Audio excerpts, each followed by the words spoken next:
બાળકો અહીંયા ધ્યાન, બધાય સરસ મજાનું ફૂલ બનાવો, બે હાથ ઊંચા કરીને. સરસ, ચાલો અદબ વાળી લ્યો. ઓકે, હવે આપણે પાણી વિશે ભણવાનું છે, બરાબર?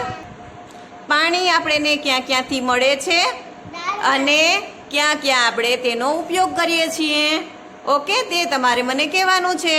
ચાલો રિયાન્સ, પાણી આપણને ક્યાં ક્યાંથી મળે છે?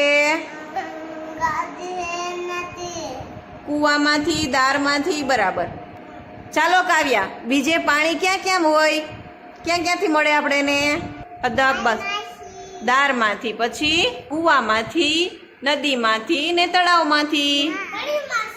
હા બોલો ક્રિસ, બીજે ક્યાંથી મળે છે પાણી આપણને? ચાલો હવે ઈ પાણીનો આપણે ઉપયોગ ક્યાં ક્યાં કરીએ છીએ ઈ કહેવાનું છે. બોલો ક્રિસ, પાણીનો ઉપયોગ ક્યાં થાય છે? નહાવામાં.